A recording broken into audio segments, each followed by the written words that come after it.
मेरे तो आधार सीताराम के चरणारविंद।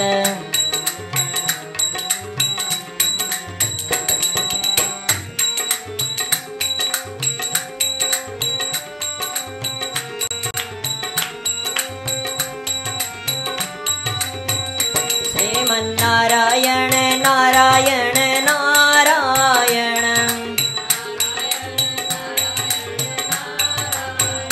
श्रीमन्नारायण नारायण नारायण,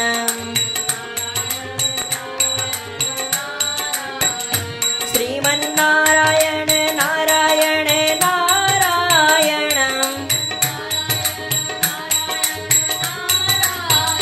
श्रीमन्नारायण नारायण नारायण,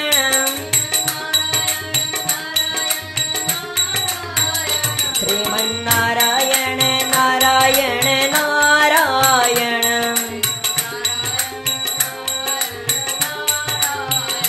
श्रीमन्नारायण नारायण नारायण,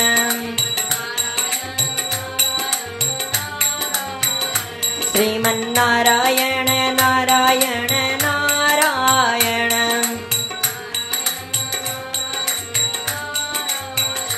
नारायण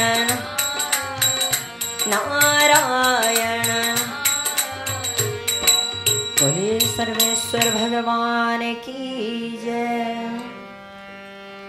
सर्वे भवन्तु सुखिनः, सर्वे सन्तु निरामयाः, सर्वे भद्राणि पश्यन्तु, मा कश्चित् दुःखभाग् भवेत्। ॐ शान्तिः शान्तिः शान्तिः।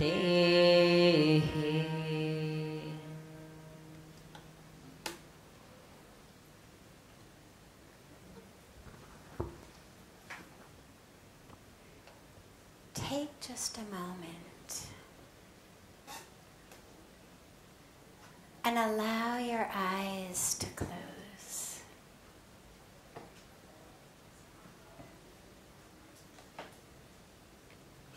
Allow your attention and your focus to shift from the outer world to the inner world.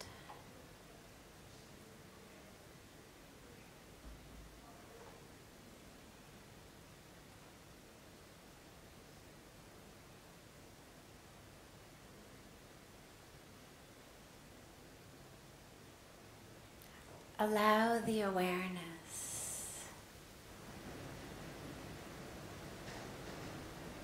to merge with your breath.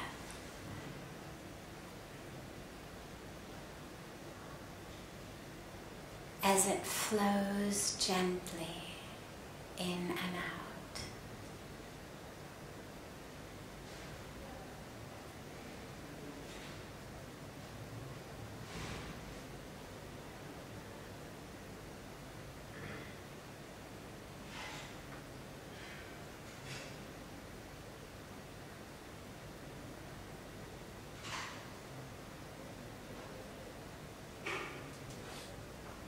Sensations may come,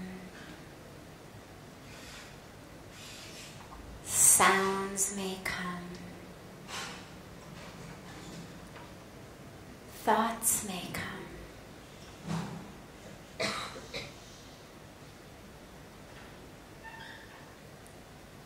Don't worry about them. Don't fight them off. But also don't allow your awareness to be hooked into them. Just allow them to blow across your consciousness.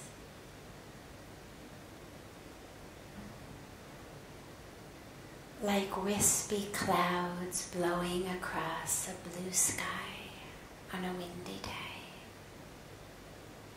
And keep bringing the awareness back to your breath.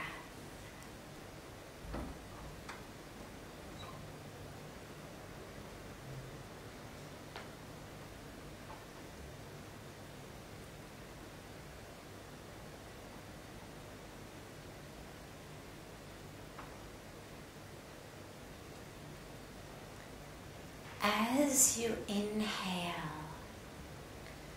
allow yourself to carry your breath upwards, not forcibly, not strenuously, but gently allow the breath to rise on each inhalation, and watch it as it rises. As it comes through your solar plexus, as it comes through your rib cage and lungs, as it rises through the throat, and ultimately let it rise all the way to your third eye center, the Agya Chakra. And then drop back down slowly.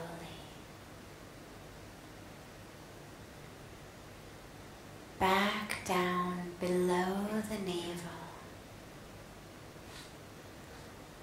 All the way down to the Swadhisthana Chakra, which sits just below the navel. Take your breaths from this point at the core of our being. Take your breaths from there.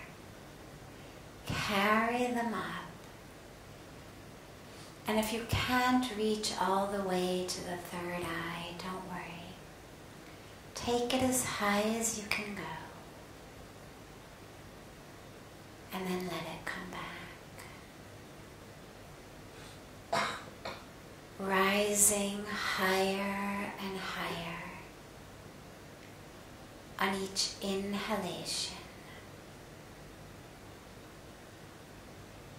and dropping deeper and deeper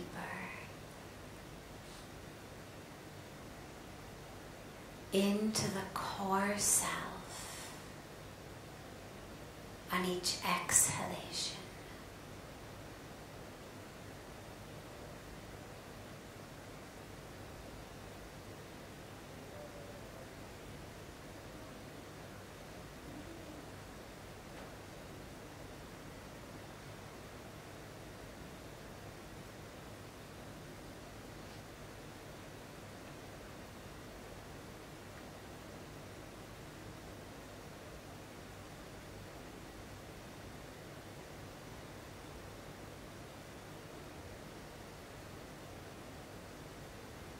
If you want to add a simple mantra, you can.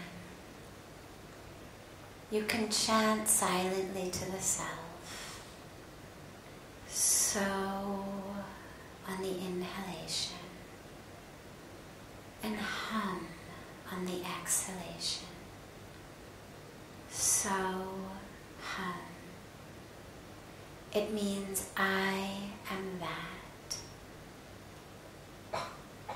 I am that universe. I am that to which I pray. I am that upon which I meditate. I am that.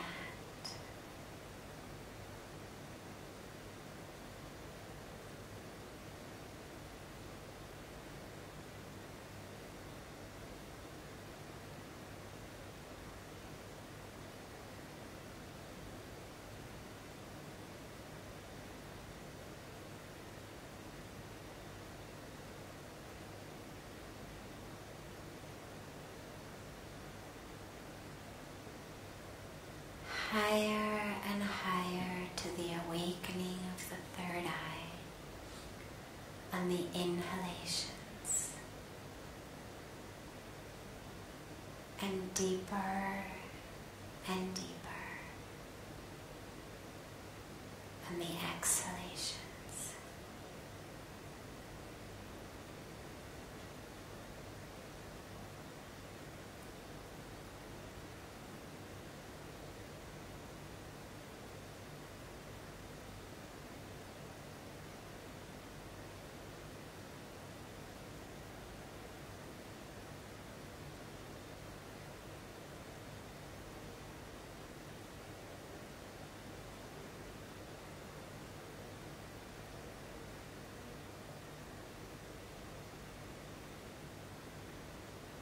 Gently bring the palms together in Namaste at chest level and rub the palms of your hands against each other.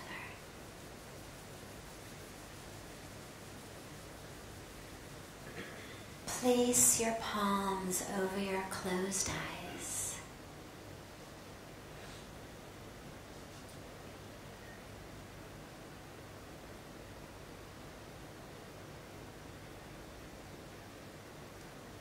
Gently open your eyes into the palms of your hands and lower your hands.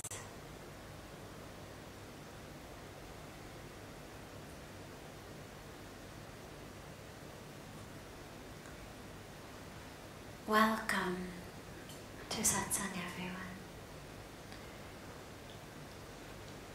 We have some questions that have come in advance. I know last night we said that we would start with your questions, so if you want to bring that for all of us, and then we will take any other questions that anyone here may have. Just wanted to know the subconscious mind to conscious mind. What is the connectivity? What is the? Connectivity. The connection between the subconscious mind and the conscious mind. Okay. So, when I'm aware of what I'm doing,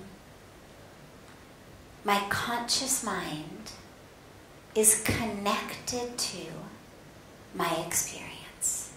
So right now, my conscious mind, let's say I decide, oh, I'm going to drink water. Conscious mind decision. Feeling thirsty, going to have a glass of water.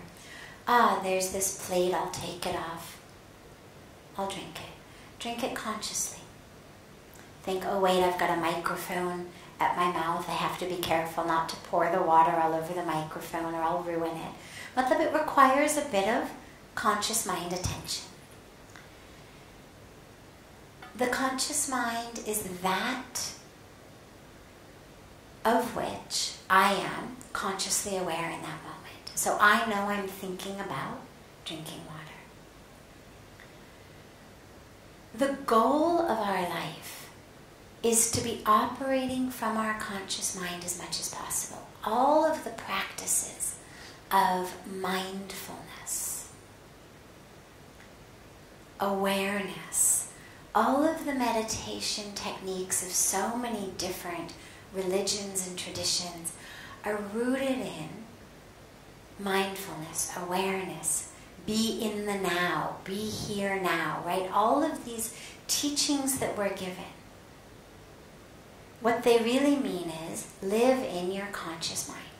Because when I'm living in my conscious mind, I'm going to make decisions that are in alignment with my conscious ethics, values, priorities. If I say to you, okay, what are your ethics? What are your values? What are your priorities? And you say to me, honesty, integrity, compassion, selflessness, generosity, right? These are good virtues to have. These are good ethics to have. If I say, well, what are your life priorities? And you say, well, to be of service to other people, to be a kind and compassionate person, to use every minute of my life in some beneficial way. So these are conscious mind.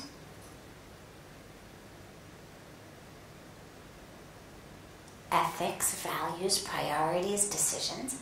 And when I'm living from my conscious mind, I'm living in accordance with them.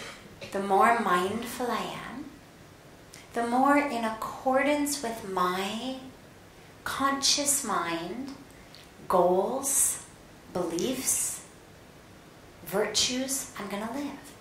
The problem with most of us, though, is it's not how we live. Most of the time what happens is our conscious mind is not in the present. Our conscious mind is thinking about something from the past. So we're thinking, oh my God, I can't believe that guy cheated me today, or this one, lied to me today, or this one was rude to me today, or I can't believe, 20 years ago that happened, or in my childhood that happened, or this happened. We're there. Or we're in our future. Whether it's the immediate future of, oh, I wonder what's for dinner. A week from now future. Or long-term future. Oh my God, what's going to happen if my kid doesn't marry the right person or doesn't get in the right school? Kya hoga unko? फिर जिंदगी मतलब बर्बाद हो जाएगी उसकी. We get very worried. And of course we always jump to the worst case scenario as well. But that's where our conscious mind is most of the time. The past or the future. Iska kya hoga? What's going to happen to this? What will happen to that? What am I going to do? Oh, I can't wait till the weekend. It's going to be so good. God, is it Friday yet? I'm in the future. Or I'm in the past. God, I wish it was still summer vacation. Summer vacation was so nice. God, that day at the beach. God, wish I were still at the beach. Or whatever it is, I'm not here. So when my conscious mind is not here, well, someone has to be running my show. I'm moving through the world. I'm speaking. I'm eating. I'm acting. I'm driving a car. I'm living my life. So who's running the show of my life when my conscious mind is in the past or the future? My subconscious mind. And the dilemma with that is that my subconscious mind is not rooted, unfortunately, in my conscious ethics and values and goals and priorities. But my conscious mind, my subconscious mind, is that which has been programmed, typically when I was very young, by my parents, by society, by the culture. My subconscious mind is the root of complexes that I have. My subconscious mind is the desires and the fears that I have that are not so much about right now, but the general sense of I'm not good enough. Something's wrong with me. All of the programming that we got in our young childhood is what our subconscious mind is made of. Now, if you were fortunate enough to have parents who were very wise, very awake, very enlightened, which is unusual when we're dealing with the fact that most of our parents were 22, 23, 25, 26 when they had us when we were young. And typically at that age, even when they're wonderful people, they're kids. And so they're going to act out of their subconscious minds. And so they're going to program us out of that. And so what happens is our subconscious mind is what takes over when I'm not there. So something happens that upsets me. I shout. I hit somebody. I drink alcohol. I do something wrong. Something that isn't what I want to be doing, but that I do in reaction to feeling angry, feeling frustrated, feeling depressed. I look back on it, I think, oh my God, how could you do that? Because once I'm back in my conscious mind, I look on it and I think, who was that person? I love this person. How could I have shouted at them like that? How could I have hit them? I'm a kind person. I'm a compassionate person. I'm a patient person. Who was that? And that's when we feel sometimes like we get, that somebody else has come into our bodies and taken over our bodies and yelling at people we love, hitting people we love, cheating on people we love, drinking things we don't want to be drinking, swallowing things we don't want to be swallowing, doing things we don't want to be doing. You think, well, how did that happen? Well, this is what happens when we're living in our subconscious. Because that's all the programming. And this is why all of the teachings are about be here now, be in the present. Because you cannot, as I always emphasize, you cannot be happy or peaceful or awake or any of the things that our lives are meant to be yesterday or tomorrow. Your only opportunity to experience joy, your only opportunity to experience peace, your only opportunity to experience connection with God is right here, right now. You cannot do it yesterday or tomorrow. And so if in this moment I'm not here, well, I'm what's required for happiness. I'm what's required for peace. I'm what's required for awakening. Agar me kaya order. If I'm in my past, I'm in my future. I'm with what happened to me 10 years ago. I'm with what might happen 5 years down the line. I'm with tomorrow even. Then I'm not able to experience joy, peace, anything.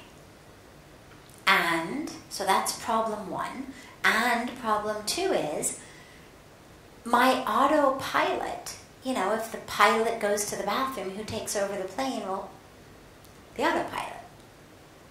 So, when I'm not there, because my conscious mind is somewhere else, my autopilot, my patterns, my habits, are what take over. And that's where we end up saying things, doing things that we really later regret, that are not who we think of ourselves as. We think, well, that was not me. Well, it was you, unfortunately. It just wasn't your conscious you. It was your autopilot you. It was your programmed you.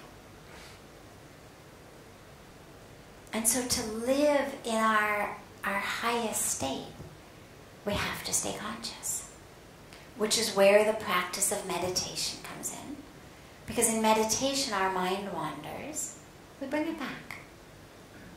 It wanders, we bring it back. It wanders, we bring it back. And slowly, slowly, we get a habit of having our mind be with us, whether it's on the breath, whether it's on a mantra, whether it's on a candle flame, whatever I'm meditating on.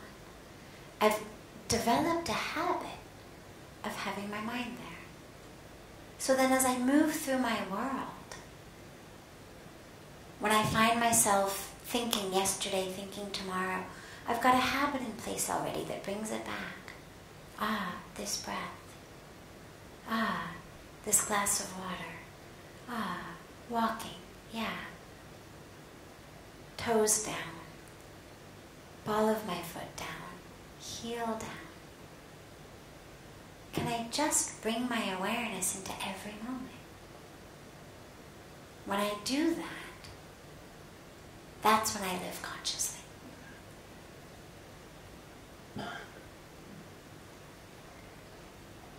So before I take any of the other questions that have come in writing in advance, before that, I'm happy to open it up to any questions that anyone here might have, if there are any.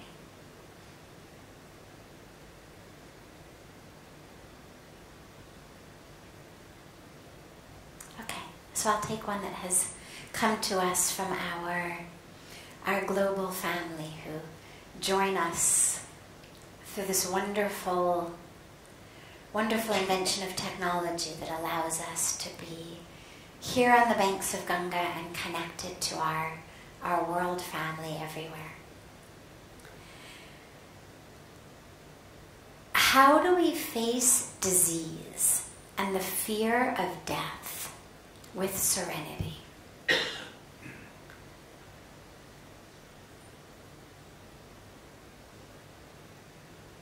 The only way to do that is to live with an awareness that I am not that which gets sick and dies. If it is me who is sick and it's me who's dying, well, that's really scary. Because then I'm going to be over.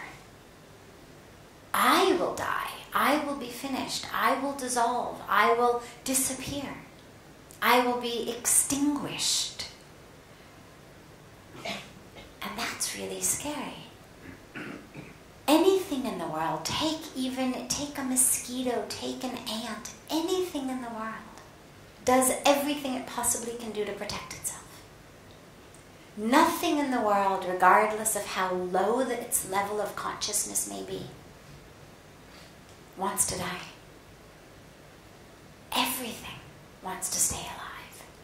And so if I am my body, then my impending death, because we all have impending death, whether it's tomorrow or 70 years from now, we're all dying.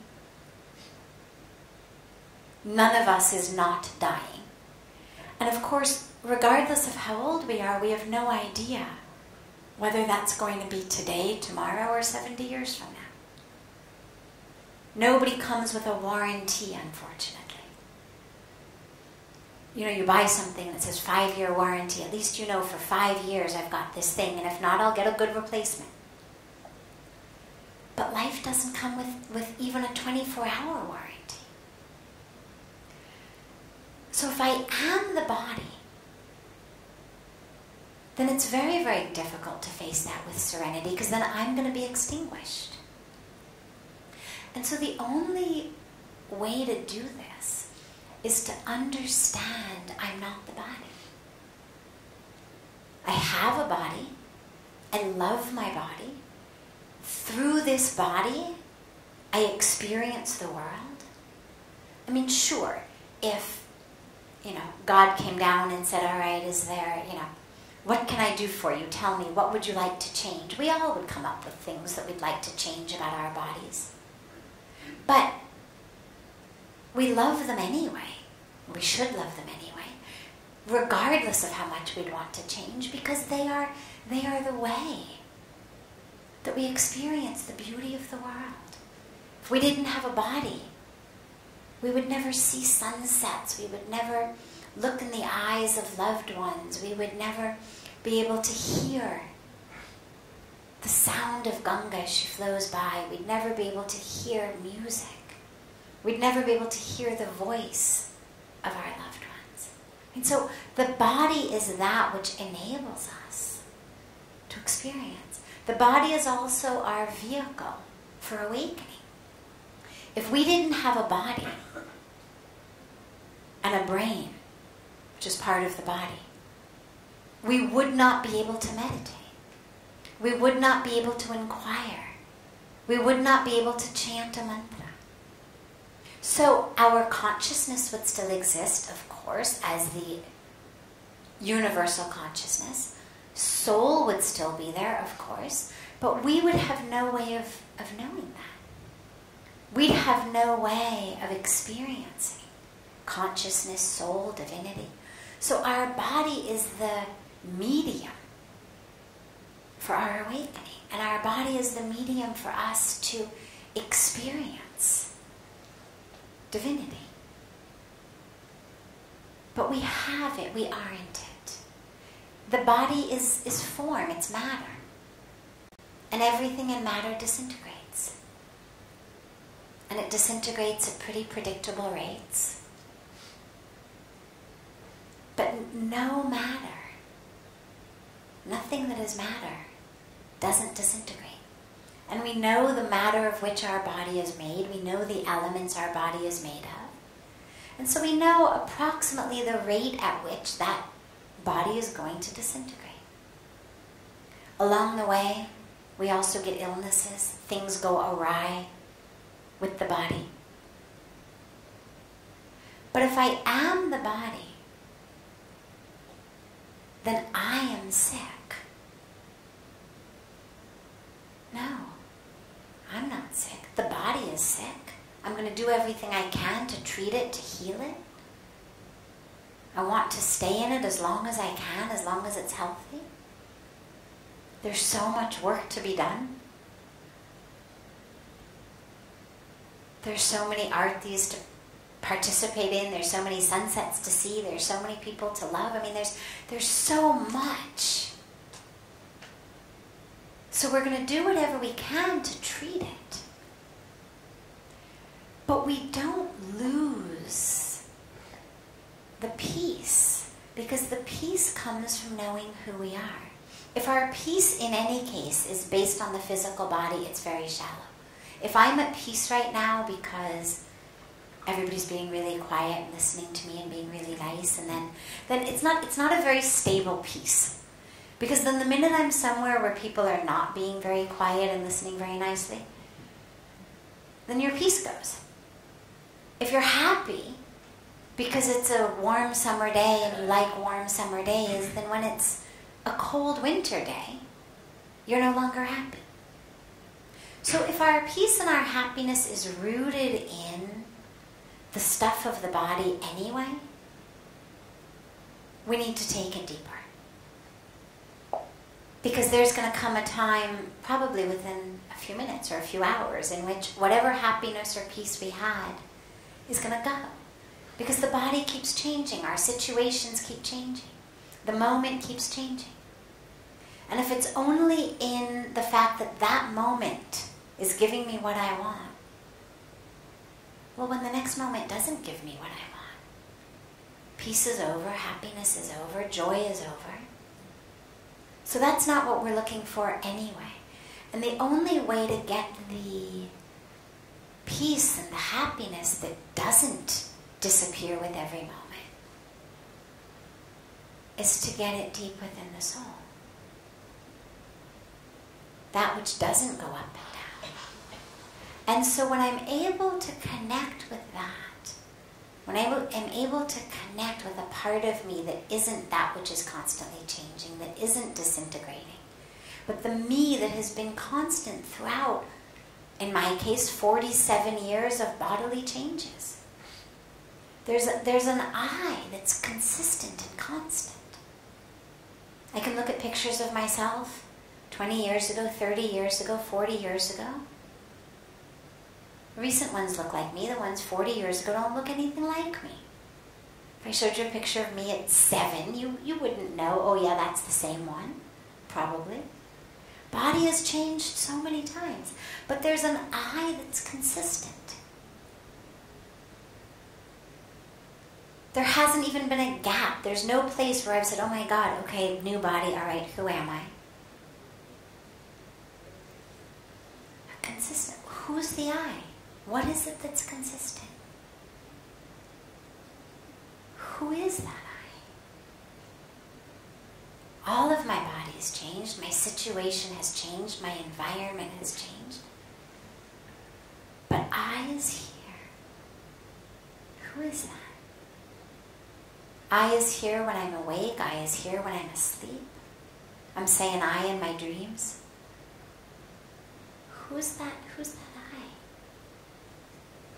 And with that inquiry, we start to dip deeper into the truth of who we are. And when we know that, when we really know what Lord Krishna tells us in the Bhagavad Gita about who we are, right? In that famous passage when he explains to us, well, the soul cannot be cut with knives, it cannot be burned by fire, it cannot be dried by the wind, it cannot be wet with water. Well, the body can. Take this glass of water, pour it on my body, boom, wet. The body is wet. Light a fire, the body catches fire. But what is it that doesn't? That's who you are. And so when we know that that's who we are, then we're able to take sickness and death, not easily, it's never easy. It's really never easy. Unless you are fully Maha, completely enlightened, or unless you are living in an absolute state of denial and repression. Only those two extremes take sickness and death with absolute, complete serenity. The rest of us are somewhere on the path between completely deluded and fully awakened.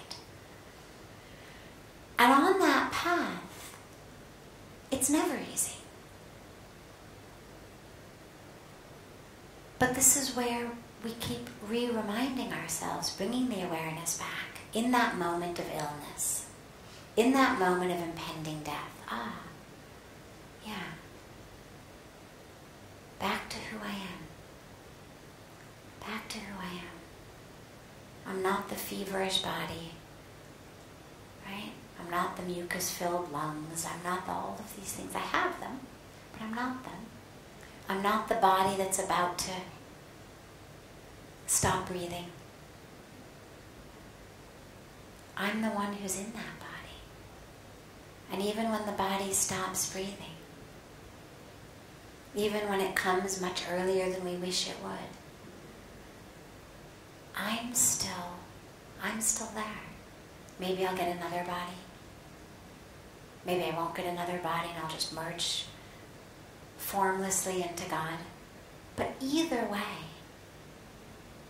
I'm there. I was never born, I'm never going to die. This is straight from the Bhagavad Gita. We're never born, never going to die. So the more we can really live like that, the more prepared we are. And don't wait till you get sick or get a terminal diagnosis to start this practice. Crisis is never a good time to begin a spiritual practice. It's the time you need a practice that you've already built up. Tragically, a lot of us tend to dive into it at that time. But if you're here now, start it now, if you haven't started it yet. Because I guarantee you will die. And before you die, chances are you will get sick. And so it's a really, really good insurance policy to have a spiritual practice that when that happens, you can go to. I mean, we all have doctors.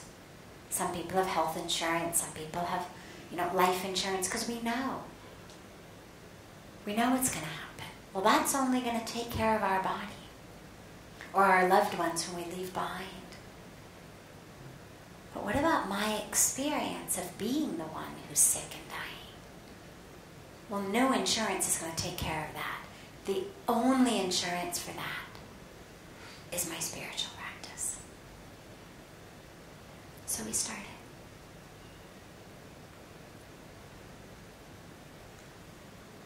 Have a